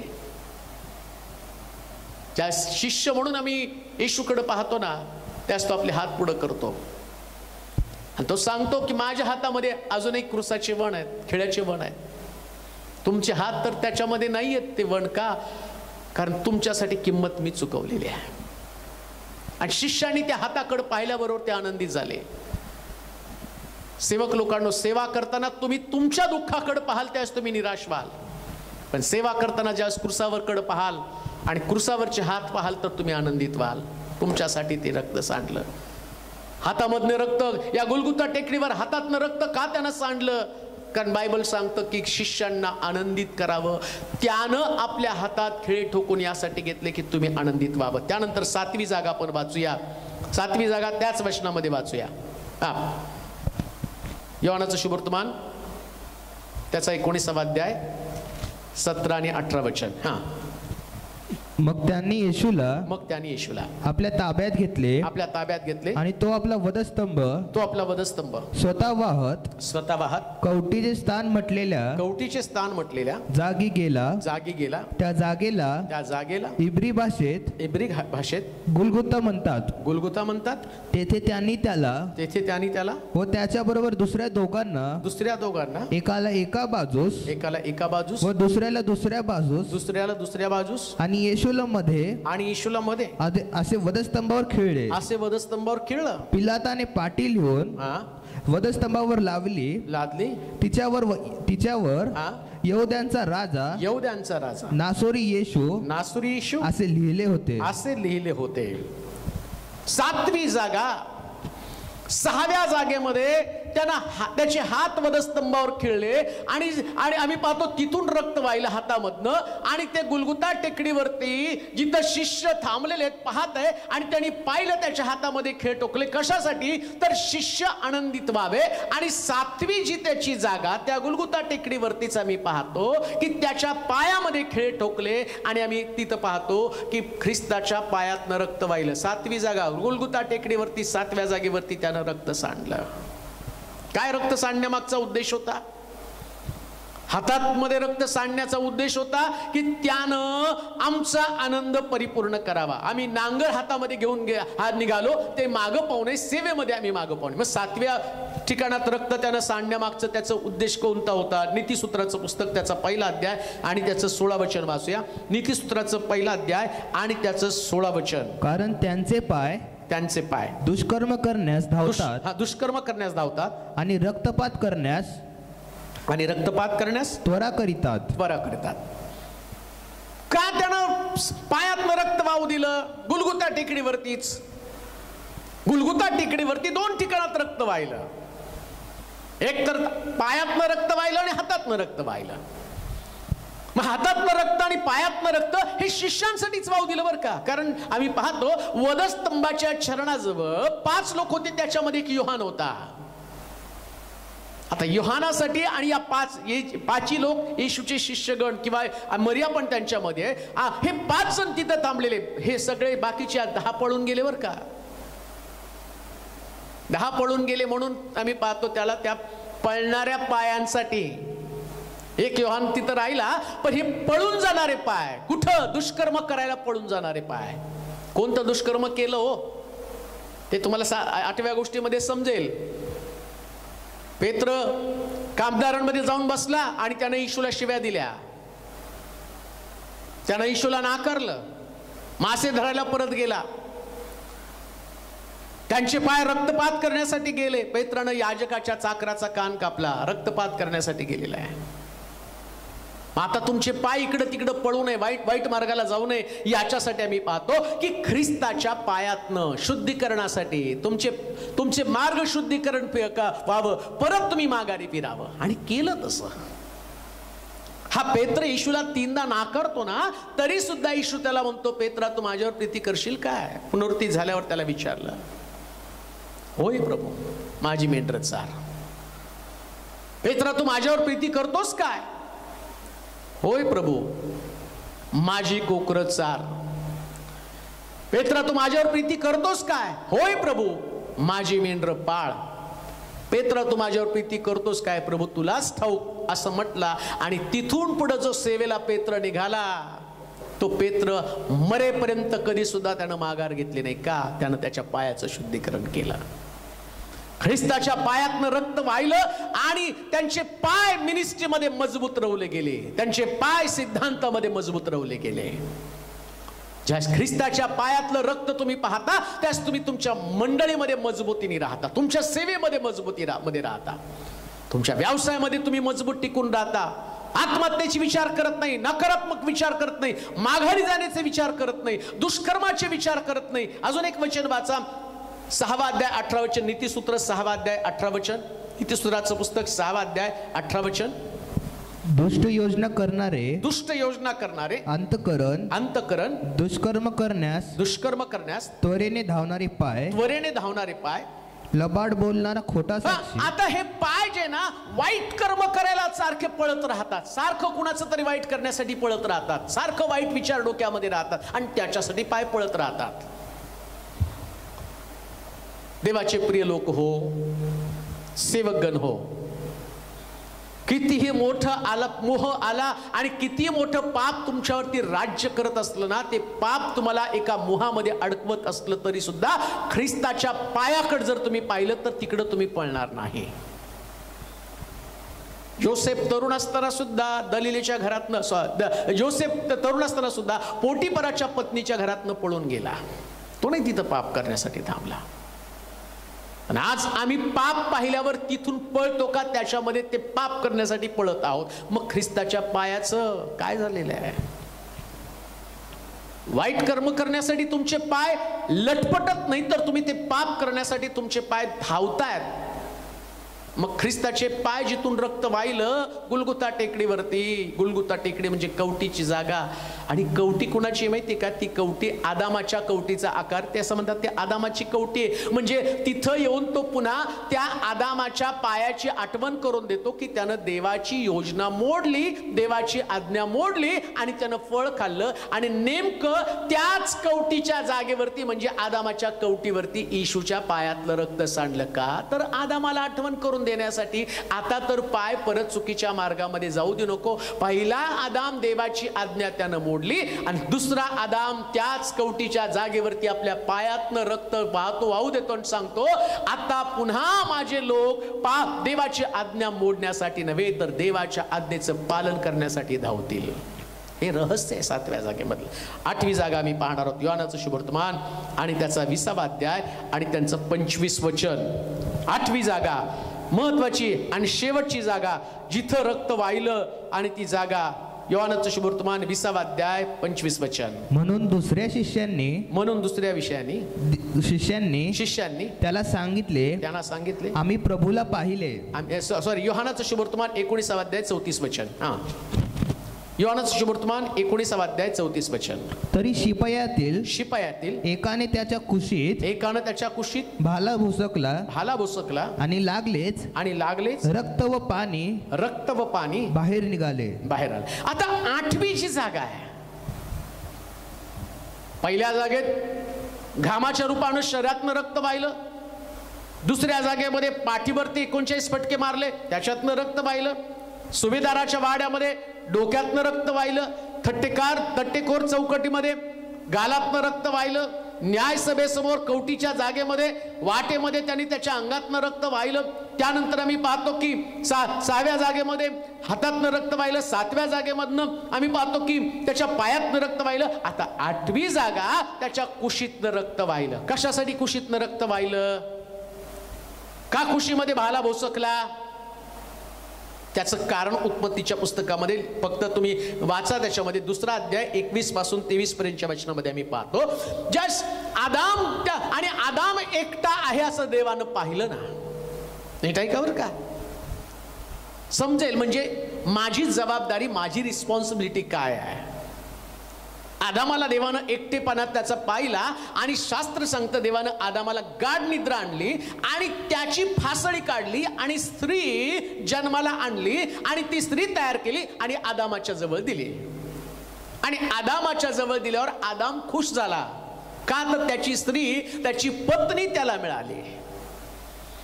म्हणजे तो आदाम एकटा होता. नीट ऐका, रहस्य जर कळलं तुम्हाला, तुमच्या जबाबदाऱ्या कशा आहेत, आणि ख्रिस्तानं सुद्धा आपली कुस त्या ठिकाणामध्ये दिली कशासाठी, की त्याचं एकटेपण दूर व्हावं. आपल्या कुशीमध्ये भाला बोसकू दिला का? पहिल्या आदामाची फासळी काढली, आता दुसरा आदाम पण प्रभू येशू ख्रिस्त आहे. मग या पण ख्रिस्ताला आता फासळी द्यावीच लागणार आहे. कशासाठी? त्याचं एकटेपण दूर व्हावं. मग कोण आहे त्याचं एकटेपण दूर करणारे? फासळी तर त्यानं दिली, पण त्याला मंडळी कुठे मिळाली? कोणती मंडळी? डाग विरहित, सुरकुत्या विरहित. इफिस 5:26 मध्ये सांगितलं. त्यानं त्याची वधू, वचनरूपी जलस्नानानं शुद्ध केलेली वधू. आता जशी आदामाची वधू हवा आहे, तशी ख्रिस्ताची वधू मंडळी आहे. का त्यानं कुशीतनं रक्त वाहू दिलं? मंडळीसाठी, चर्चसाठी. कोणतं चर्च? ज्या चर्च मध्ये कुठल्या प्रकारचे डाग नाहीत, भांडणं नाहीत, वादविवाद नाहीत, हेवेदावे नाहीयेत. सगळी मंडळी ऐक्यानं एकत्र येऊन प्रभूच्या नावाचं गौरव करते ती मंडळी प्रियानं. पण आज मंडळीकडे पाहिल्यावर या प्रभूला आपल्या मंडळीविषयी दुःख वाटतं, फासळी दिल्याचं दुःख वाटतं. चर्चमध्ये भांडण आहेत, पॉलिटिक्स आहेत, पोलीस येत आहेत, मारामाऱ्या चालू आहेत, पैशावरून वाद आहेत, एकमेकाची तोंड एकमेकाच्या विरोधात, याची पार्टी त्याची पार्टी याची पार्टी. अहो, ख्रिस्तानं रक्त कशासाठी सांडलं कधी तुमच्या लक्षामध्ये येणार आहे? कधी त्या गोष्टीचं महत्व तुम्हाला समजणार आहे? का मंडळीची तोंड फिरलेली आहेत? लोक चर्चला कमी आणि राजकारणासाठी जास्त चाललेले. आणि तो म्हणतो माझ्या फासळीचं काय, माझ्या वधूचं काय? जी वधू मला अपेक्षित होती, कोणती वधू? पहिली वधू. फासळी दिल्याबरोबर मंडळी अस्तित्वात आली, आणि ती वधू, मला तुम्हाला सांगू द्या, त्या वधूमध्ये आणि आताच्या वधूमध्ये फरक आहे. पहिली वधू जन्माला आली, पहिली मंडळी जन्माला आली, ऐक्यानं एकत्र जमत होती, भाकर मोडण्यामध्ये, प्रार्थना करण्यामध्ये तत्पर होती, हजारो लोकांची भर त्यांच्यामध्ये पडत होती. ही त्याची वधू. त्यानं फासळी दिली आणि ती वधू अस्तित्वात आली. मग आताची वधू कुठे आहे? आताच्या मंडळीमध्ये तारण पावले लोकांची भर कुठे होते? कुठे आहे चिन्ह चमत्कार? कुठं लोकांचं तारण होत आहे? हजारो लोक कसे प्रभूकडे वळत आहे? का लोकांमध्ये घरोघरी एकत्र जमत नाही? कारण ते ख्रिस्ताच्या कुशीला विसरून गेलेले आहेत.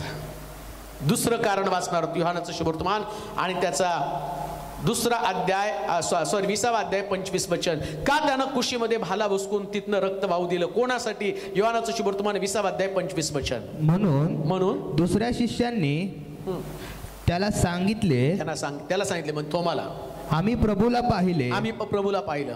पण त्याने त्यांना म्हटले, त्याला म्हटलं, त्याच्या हातात खिळ्याचे वन पाहिल्या वाचून, खिळ्याची वळ पाहिल्या वाचून, खिळे होते त्या जागी आपले बोट घातल्या वाचून, व त्याच्या कुशीत आपला हात घातल्या वाचून मी विश्वास धरणारच नाही. कशासाठी त्यानं या जागेत न बघता रक्त वाहू दिलं? थोमा म्हणतो, मी त्याच्या कुशीमध्ये हात घातल्याशिवाय विश्वास धरणार नाही. अहो, त्या लोकांसाठी प्रभूनं आपल्या कुशीला उघडं केलं ज्या लोकांमध्ये विश्वासच नाही आहे. त्या अविश्वासू शिष्यांसाठी की जे ख्रिस्तावरती विश्वास ठेवण्यासाठी असमर्थ आहे, ज्यांनी प्रभूला मेलेले जिवंत करताना पाहिलं. आजही त्या लोकांसाठी प्रभूनं आपली कुस उघडी ठेवलेली आहे. साक्षी तर पुष्कळ ऐकल्या, पुष्कळांचं जीवन बदललेलं पाहिलं, अनेक लोकांच्या जीवनामध्ये प्रभूचं कार्य झालेलं पाहिलेलं आहे. ख्रिस्त पुनरुत्थान झाल्याचं दर्शन शिष्यांना बाकीच्या झालं, पण थोमा म्हणतो, मी जोपर्यंत कुशीमध्ये हात घालत नाही ना, तोपर्यंत मी प्रभू येशू ख्रिस्तावरती विश्वास ठेवणार नाही. असल्या थोमासारख्या प्रवृत्तीच्या लोकांसाठी येशू ख्रिस्ताला आपल्या कुशीमध्ये भाला वसकून तिथनं रक्त काढावं लागलं. 8वी जागा असे शिष्य आहेत, चमत्कार पाहिल्याशिवाय विश्वास ठेवायला तयार नाही. प्रभूनं त्यांच्यासाठी रक्त सांडलेलं आहे. 8व्या जागेतनं रक्त कशासाठी काढलं? त्याला त्याची मंडळी या कुशीमध्ये आवश्यक आहे, त्याच्या हृदयामध्ये आवश्यक आहे. आणि आज प्रश्न तोच आहे, मंडळीची कार्य प्रभूच्या अंतःकरणामध्ये जागा निर्माण करण्यासाठी आहे का? आज सभासद चर्चला जात नाही, ते म्हणतात मंडळीतली भांडणं आम्हाला पावत नाही, आमच्या मंडळीमध्ये पाऊल टाकू वाटत नाही. पाळक साहेब, मंडळीची अवस्था अतिशय बिकट आहे. मग ख्रिस्ताचं बलिदान तर व्यर्थच ठरतं. त्याचं कुशीमध्ये भाला बोसकल्याचं, रक्त सांडल्याचं सगळं व्यर्थ त्या ठिकाणामध्ये ठरत आहे. देवाचे प्रिय लोक, ॲज अ चर्च म्हणून, मंडळी म्हणून एक गोष्ट तुम्हाला मी सांगू इच्छितो. 8व्या जागेतनं त्यानं रक्त सांडलं, मंडळीचं पुनरुज्जीवन व्हावं. चला उठूया, मंडळीची पुनर्बांधणी करू, चर्चची पुनर्बांधणी करूया. भिन्न विचाराचे लोक आम्ही असू, पण देवाच्या मंदिरात आल्यावर आम्ही एक विचाराचं म्हणून प्रभूची सेवा करावी. कारण आमचं मस्तक प्रभू येशू ख्रिस्त आहे. त्याच्या विचारानं आम्हाला चालायचं, आमच्या विचाराप्रमाणे नाही. आधीनता तुमच्याकडे असलं पाहिजे. मंडळीच्या ऐक्यासाठी, कौटुंबिक ऐक्यासाठी तुम्हाला दिवस रात्र एकत्र करून प्रार्थना करावी लागणार, दिवस रात्र मेहनत करावी लागणार आहे. 8 जागी ख्रिस्तानं रक्त सांडलं, 8 जागेतनं रक्त वाहिलं, परंतु प्रत्येक जागा तुम्हाला काहीतरी बोध करत आहे. देवाचं वचन ऐकून आज मंडळीमध्ये आणि आपल्या स्वतःमध्ये आपण बदल करू आणि देवाच्या राज्यासाठी आपण तयार हो. आपण प्रार्थना करू. सर्व समर्थ देवा, तुझी स्तुती करतो, तुझ्या नामाचं गौरव करतो. तुझं वचन आम्ही ऐकलेलं आहे आणि जे लोक यूट्यूबच्या माध्यमातून तुझं वचन ऐकत आहे प्रभूजी, त्यांना ख्रिस्तानं 8 जागी सांडलेल्या रक्ताचं मोल समजू दे, रहस्य समजू दे. तसा विश्वास, तसं शुद्धीकरण, तसं स्वतःमध्ये बदल होऊन जाऊ दे प्रभूजी. मंडळांची स्थिती बदलली जाऊ दे, सेवक लोकांची स्थिती बदलली जाऊ दे.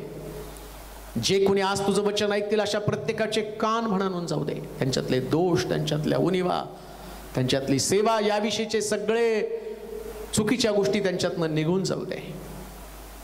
आणि ज्या ज्या ठिकाणातनं रक्त वाहिलं, ते रक्त कशासाठी वाहिलं याचा अंतर्मुखून विचार करण्यासाठी लागणाऱ्या ज्ञानाचा पुरवठा त्यांना कर. कोणी सुद्धा असंच राहू देऊ नकोस. या उपदेशानंतर अनेकांचं जीवन परिवर्तित होते प्रभूजी, अनेकांचं जीवन बदललं जाऊ दे. ख्रिस्ताचं बदस्तंभी जाणं, दुःख सहन करणं, या सगळ्या गोष्टीविषयी त्यांना अंतर्मुखून विचार करण्यासाठी भाग पाड. तुझं वचन सजीव, सक्रिय, दुधारी तलवारीपेक्षा तीक्ष्ण आहे आणि त्या वचनाच्या द्वारे अनेकांची अंतःकरणं उघडी केली जाऊ दे प्रभू. आजारी आहेत, कष्टामध्ये, पिढेमध्ये लोक आहेत, जे टीव्हीवरून, यूट्यूबवरून मला पाहत आहेत, ऐकत आहे प्रभूजी, त्यांचा तुझ्यावरचा विश्वास मजबूत कर आणि त्यांच्या जीवनामध्ये या साक्षी घडल्या जाऊ दे. 39 माराच्या फटक्याची ताकद प्रत्येकाला पाठव आणि त्यातलं आरोग्य त्यांना दे आणि त्यांचा विश्वास मजबूत कर आणि तुझ्या नामाचं गौरव करून घे. येशूच्या नावात ही प्रार्थना विनवणी केली म्हणून तो ऐक. आमेन.